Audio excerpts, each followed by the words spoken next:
16 वार मानेचा माऊस वाल्मिकी कराडच्या टेबलावर। आता खुद्द वाल्मिकी कराड नंतर त्याच्या मुलाचीही तुरुंगात जाण्याची पाळी येणार का?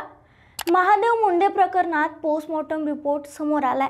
धक्कादायक खुलासे झालेत आणि काही प्रश्न खरंच सुन्न करणार आहेत।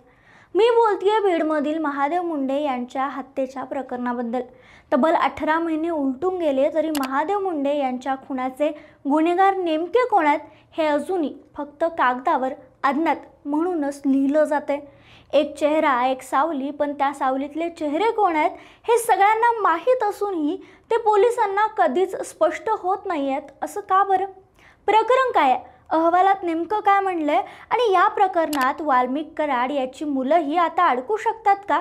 या सगळ्याबद्दलच या व्हिडिओच्या माध्यमातून बोलूयात। नमस्कार, मी संजना कट्टूकटमध्ये आपलं स्वागत। महादेव मुंडे यांचा खून 18 महिन्यांपूर्वी अर्थात ऑक्टोबर 2023 मध्ये बीडमध्ये एका किरकोळ जमिनीच्या वादातून झाला।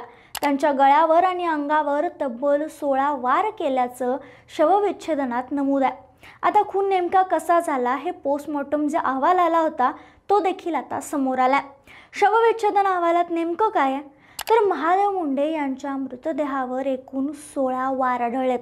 यामध्ये गळ्यावर समोरून 20 सेंटीमीटर लांब, 8 सेंटीमीटर आणि 3 ते 4 सेंटीमीटर रुंद इतका मोठा वार केला गेलाय। या वारामुळेच श्वसन नलिका आणि रक्तवाहिन्या छाटल्या गेल्यात।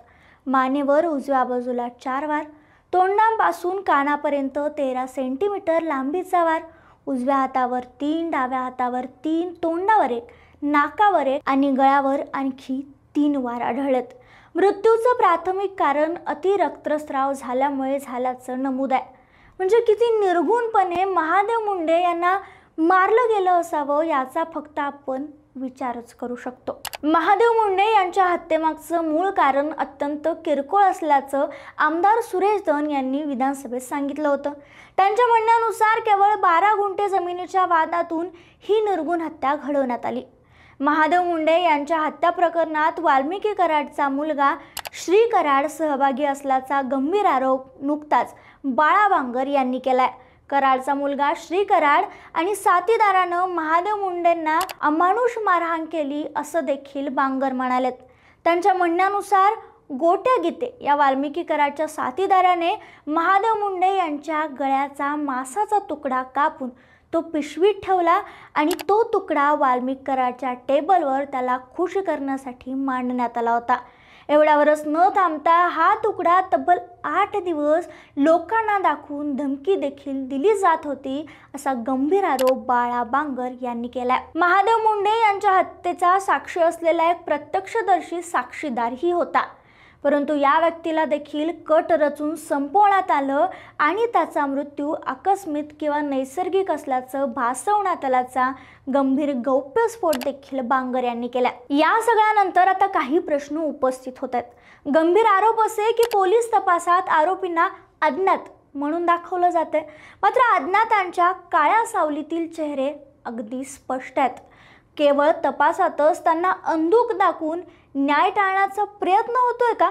कारण तसंच आहे, हे मी नाही म्हणत आहे, तर विरोधक असा आरोप करतायत की बीडची पोलीस यंत्रणा या सगळ्यासाठी जाणून बुजून वेळ लावते आणि तसं वाटणंही अगदी साहजिक आहे, कारण आजवर तब्बल 8 वेळा पोलीस अधिकाऱ्यांची या तपासणीवेळी बदली झाली आहे, पण खरे आरोपी मात्र जिथे आहेत तिथे हातच पोहोचू दिला गेला नाहीये। महादेव मुंडे यांच्या पत्नी ज्ञानेश्वरी मुंडे यांनी तर या अन्यायाविरोधात थेट रणकंदन पुकारलं।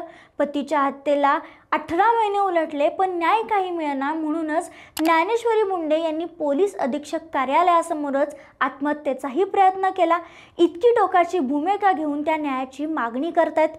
दरम्यान मनोज जरांगे पाटील यांनीही थेट सरकारला इशारा दिलाय, जर पुढच्या 25 तारखेपर्यंत या प्रकरणात SIT नेमली नाही तर बीडपासून राज्यभर आंदोलन उभं करण्याचा इशारा त्यांनी दिलाय।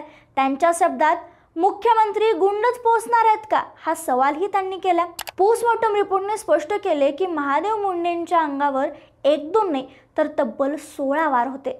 या हत्येचा प्रकार किती भयानक होता हे शवविच्छेदनातूनच दिसतं। दुसरीकडे विरोधक खास करून बाळा बांगर यांचा थेट दावा आहे की ही हत्या वाल्मिकी कराडच्या घरच्यांनीच म्हणजेच त्यांच्या अगदी रक्तातल्या लोकांनीच घडवली आहे असा खुलेआम आरोप त्यांनी केलाय। नुकताच अगदी काही तासांपूर्वी हा व्हिडिओ बनवेपर्यंत श्री कराड आणि त्याच्या साथीदारांनी मिळूनच महादेव मुंडेंना मारलं असं देखील पत्रकार परिषदेत बाळा बांगर म्हणालेत। त्यांनी काही फोटोही यावेळी दाखवले। त्यामुळे या सगळ्यात कराडच्या मुलाचाही हात असल्याचं म्हणलं जाते। आता हा थेट आरोप आहे, पण त्याला पोलीस तपासातून कधी पडताळा मिळतोय हे पाहणं महत्त्वाचं आहे। आजवर तपास फक्त अज्ञात व्यक्तीवर अडकून ठेवला, पण आता प्रकरण पुन्हा चर्चेत आले। विरोधक जोर लावतायत, तपास यंत्रणांवरही आता दबाव वाढतोय। त्यामुळे जर खरंच बाळा बांगर यांनी जे नावं घेतली ती नावं दोषी आढळली तर पुढे जाऊन वाल्मिकी कराड याचा मुलगा श्री कराडवर गुन्हा दाखल होईल का?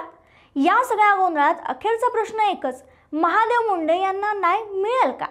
आणि परळीमध्ये अनेक असे खून गाडले गेलेत, त्याचप्रमाणे हाही गूढ कागदावर कागदपत्रीच अज्ञात म्हणून ठरून गाडला जाईल का? कमेंटमध्ये नक्की सांगा।